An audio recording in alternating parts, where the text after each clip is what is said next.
hakuna kazi ya Mungu inayoweza kufika popote bila nguvu zake na bila moto wake. Hakuna. Ukitaka kumtumikia Mungu kikawaida, utajikuta unatimiza mapenzi yako mwenyewe na mapenzi ya wanadamu, wala si ya Mungu. Lakini ili utumike sawa sawa, ni vizuri kutumika katika uwepo wa Mungu, kwenye nguvu za Mungu, katikati ya moto wa Mungu. Sasa ni vizuri tujue kuna aina nyingi ya nguvu za Mungu. Tunaposema aina nyingi ya nguvu za Mungu, tunamaanisha kwenye maeneo ya utendaji wake. Kumbuka, mtu anayeponywa ni nguvu ya Mungu inamponya. Na mtu anayehubiri kwa viwango ni nguvu ya Mungu inamsaidia uhubiri kwa viwango. Na mtu anayetabiri ni nguvu ya Mungu inamsaidia atabiri. Mtu anayeomba katika roho ni nguvu ya Mungu inamsaidia aombe. Na mtu anayeimba katika viwango ni nguvu ya Mungu inamsaidia aimbe. Sasa nguvu ni moja kweli, lakini utendaji tofauti. Na kulingana na utofauti wa utendaji, kwa lazima tujue nguvu inayofanya kazi kwenye uponyaji namna gani itumike, au inafanya mambo gani, na nguvu inayotumika wakati wa kuhubiri au kuimba au kupata taarifa za rohoni, au wakati wa vita vya kiroho. Kwa kutambua aina ya nguvu na namna zinavyofanya kazi na namna zinavyojifunua, inakusaidia sana kujua matumizi yake. Siku ya Alhamisi tuliangalia aina moja peke yake. Ilikuwa inaitwa nini? Nguvu ya nini? Ya ulinzi. Nguvu ya ulinzi. Tukasema iko nguvu ambayo kazi yake ni kukulinda, lakini haishi kukulinda peke yako, inaangamiza maadui. Haleluya. Maana uwezi ukalindwa alafu maadui wakabaki kuwa salama, watakusumbua. Ndio maana ile nguvu ikishuka, wewe utalindwa, lakini maadui wataangamia. Na nikasema hivi, ile nguvu yoyote ile ya Mungu inaofahamu. Ndio maana ikishuka haiangamizi kila mtu. Inajua huyu ni wa upande wa Mungu, analindwa. Inajua huyu ni wa upande wa adui, anaangamizwa. Lakini wote wako sehemu moja. Sisi kama utakuwa unanielewa, wote wako sehemu moja. Na hata hapa tukisema nguvu hiyo ishuke, inaposhuka haituangamizi sisi. Ule moto tuteketezi sisi. Na tukaangalia kwamba inajifunua kwa namna gani. Tukaona namna nyingi. Tukasema kuna mahali pengine imejifunua kama hasira ya Bwana au ghadhabu ya Bwana. Na mahali pengine imejifunua kama utisho au uwepo wa Mungu. Na mahali pengine imejifunua kama mkono wa Mungu. Na mahali pengine pia imejifunua kama jina la Bwana. Na maeneo mengine. Na leo sirudi kufundisha tena pale. Leo nataka kufundisha kitu kingine, ila bado kina usungufu. Kwa lugha nyingine nafundisha aina ya pili na inavyotenda kazi. Aina ya pili ya nguvu ya Mungu na inavyotenda kazi. Tuko tayari? Andika nguvu au moto wa kupanda na kukuza vipawa. Nguvu au moto. Kwa nini tunaweka nguvu au moto? Moto ni nguvu na nguvu ni moto. Ndio maana tunaweka maneno yote mawili. Nguvu au moto wa kupanda na kukuza vipawa. Wa kupanda na kukuza vipawa. Maana yake huo moto unafanya kazi ya kupanda vipawa na unafanya kazi ya kuvikuza vipawa. Bila nguvu ya Mungu hakuna vipawa vinakuwa, na hakuna vipawa vinapandwa. Wengine wanaweza wakawa wageni na msamiati wa kupanda vipawa. Kupanda vipawa maana yake nini? Maana yake huduma fulani, karama fulani, kipawa fulani ambacho hukuwa nacho, lakini Mungu anakupa na kinaanza kufanya kazi ndani yako.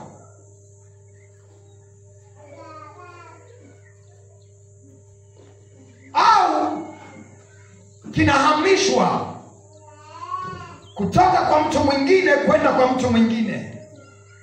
Wote ni upandaji. Kuna kupanda ambako haujatoa kwa mtu mwingine, lakini kuna kupanda ambako umetoa kwa mtu mwingine. Na hii kutoa kwa mtu mwingine, kule ulikotoka hakijafa. Ulikotoa hakijafa wala hakijapungua. Ni umeomba tu neema iliyokuwa juu ya huyu mtu itembee na juu ya huyu mwingine. Na kumbukeni, vipawa ni roho. Vipawa ni roho. Unapopanda kipawa ndani ya mtu, unapanda roho ndani ya mtu.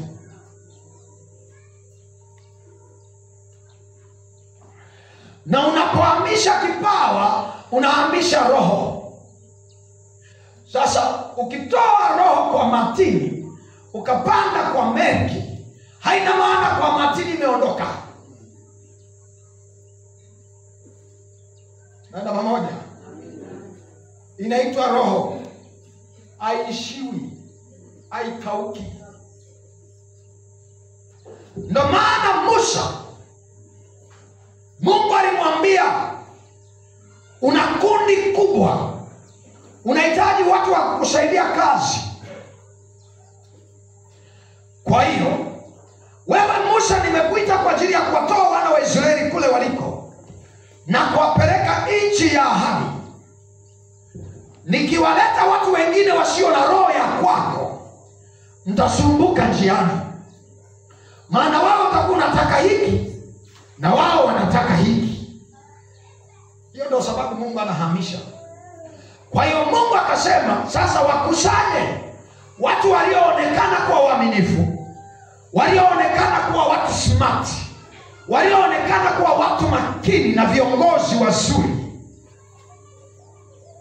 Alafu mimi Mungu nitatoa sehemu ya roho yako, sehemu ya roho yako Musa, nitaiweka juu yao, na hawa nao watakuwa kama wewe, ili lugha yenu iwe moja na nia yenu iwe moja.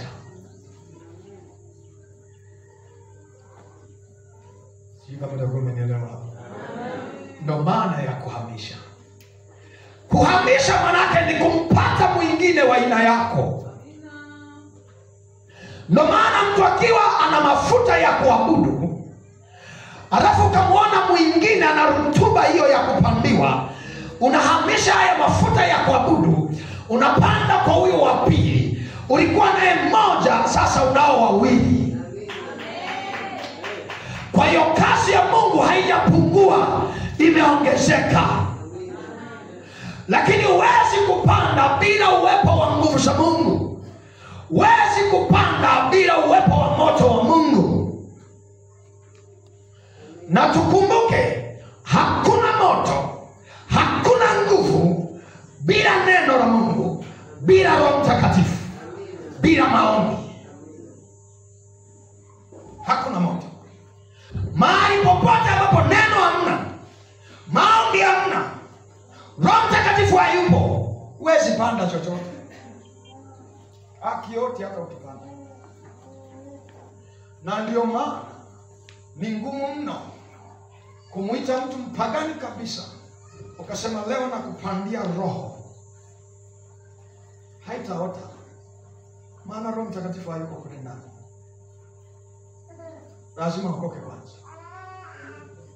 Haleluya. Hizi ni za kupanda. Ziko ambazo umezaliwa nayo. Mungu alipanda tangu uko tumboni mwa mama yako. Zenyewe hatupandi, tunaziuisha. Yaani ziwe hai, zianze kufanya kazi. Yaani kile kipawa ambacho ulizaliwa nacho hatupandi. Tunaangalia kama kimekufa, basi tunakiuisha, tunakirenew ili kianze kufanya kazi. Lakini kama kimezimishwa, tunasi neema ya Mungu ili kifufuriwe, kiamshwe. Na mwingine unaweza ukawa na karama ambayo haikui lakini ipo. Tunaomba mafuta ya kukua kwa hiyo karama, mafuta ya kuongezeka kwa hiyo karama. Yesu asifiwe. Ndio maana nguvu ya namna hii, lazima kwanza ujue maarifa yake, namna ya kutumia. Ndio maana tunafundisha. Lakini pia si kila mmoja anayeweza kupanda, ni wale walioitwa kwenye hilo eneo.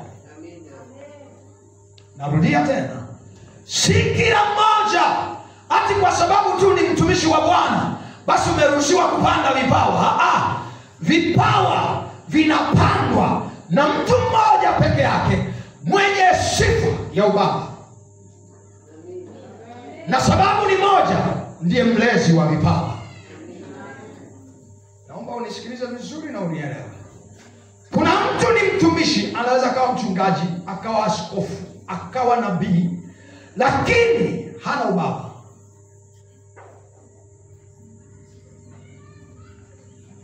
Simaanishi baba wa tawi.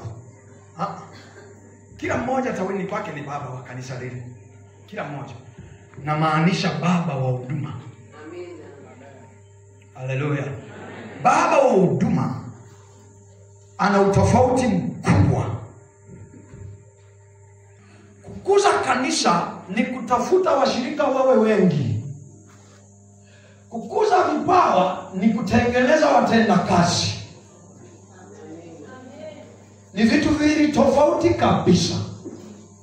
Ndio maana mtu ambaye ni baba wa kukuza kanisa, ni baba wa kanisa, ni mlezi wa kanisa, yeye kwa wakati mwingine atagombana na wenye vipawa, na atachukiana na wenye vipawa, na hataki kuona wanamzidi, maana hiyo lugha yeye haielewi. Hata kama utatoka ukahubiri huko, ulete washirika 10, kesho ukahubiri ulete wengine 10, kesho kutwa ameanza kukuwazia vibaya. Anasema sasa huyu anataka kunipindua huyu. Ameanza kuwa na watu wengi kuliko mimi ndani ya kanisa. Mahesabu yake yeye ni watu.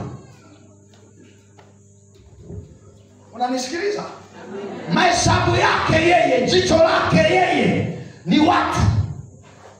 Sasa mtu wa namna hii, ukiwa chini yake, jihadhari pia. Maana unapoanza kuinuka sana kwenye huduma, kuna huduma nyingine hajaielewa, anasema nyamaza. Nani amekupa ruhusa hili? Nyamaza. Na hawa ndio walioua huduma nyingi hasa za kiroho. Mtu anaona jambo kwenye ulimwengu wa roho, anasema hizi ni roho za kipepo. Unabii uliisha. Walimaliza wakina Paulo. Hata ukitenda miujiza ndani ya kanisa, miujiza inayoonekana na macho, alafu maneno yakaanza kwa washirika, Mungu anamtumia fulani vizuri, Mungu anamtumia, akisikia atatafuta kagereza kakukuweka ili usifanye muujiza mwingine tena. Ndio pale nafika mahali anasema ili uombee mtu niwe na taarifa mimi. Lengo lake ni moja, awepo. Ukiweka mkono na yeye aweke. sifa zisiende kwako, sifa ziende kwake, maana yeye anatafuta sifa.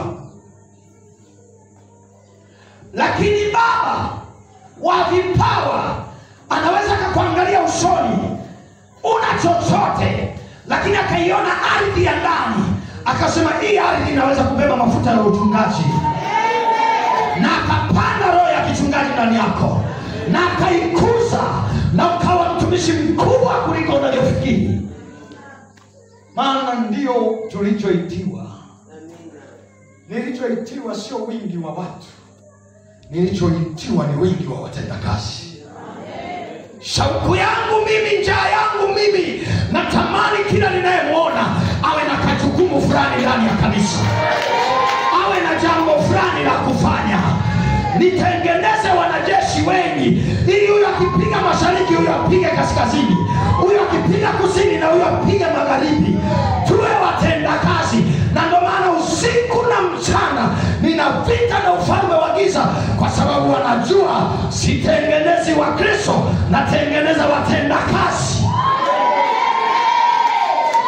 Iko gharama kubwa kumtengeneza mtendakazi. Mkristo ni rahisi, ni kumwandaa kwenda mbinguni. Full stop. Sasa kwani Mkristo anataka kingine nini? Si uende mbinguni? Na ufanikiwe kwenye maisha. Lakini mtumishi unamwandaa kuteka na kumiliki. Haleluya. Unamwandaa kuteka na kumiliki. Unamwandaa kuwaleta walio nje na Kristo wawemo ndani ya Kristo. Unamwandaa na yeye kukata ploti ya kwake, akatembea nayo, na akamwambia shetani, hapa utagusa, hapa hautagusa. Haleluya. Unaandaa watendakazi. Iko gharama kubwa kuandaa watendakazi. Na hili roho anayefanya ni Baba. Amina. Sasa Baba wa hivyo, uwa mbingu zinaweka roho ndani yake, ambayo ile roho au ile nguvu au ule moto si kwa ajili yake peke yake, ni kwa ajili ya watoto watakaokutana nao. Kuna mtu ambaye ukikutana naye anabadilisha utumishi wako. Unatoka mahali pa viwango vya chini, unaenda mahali pa viwango vya juu. Na hawa watu ni wachache. Ni wachache. Nikisema wachache sijipendelei, ni hakika tuko wachache. Fuatilia kwenye Biblia, walikuwa wangapi? Fuatilia. Amejitokeza Musa, amejitokeza na Elia, amejitokeza na Paulo.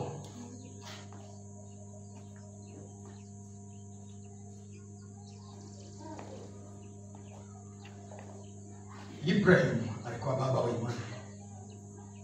Na maanisha Musa alikuwa anatengeneza watendakazi. Haleluya. Musa alikuwa anatengeneza watendakazi. Paulo alikuwa anatengeneza watendakazi.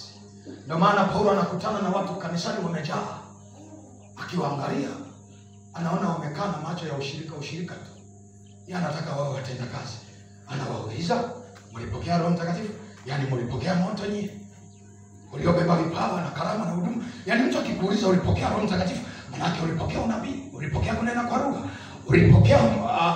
ulipokea miujiza, ulipokea uponyaji wewe, ulipokea kutafsiri lugha, ulipokea kupambanua roho, ulipokea kufundisha, ulipokea kuhubiri wewe. Akikuuliza umepokea Roho Mtakatifu, maana yake umepokea utendaji kazi. Maana Roho Mtakatifu yupo kwa ajili ya kazi peke yake. Watu wakamjibuje? Hata kusikia hatujawahi kumsikia. Sio kwamba amewakuta kilabuni. Amewakuta wapi? Na walikuwa na nani? Asiyekuwa na nini?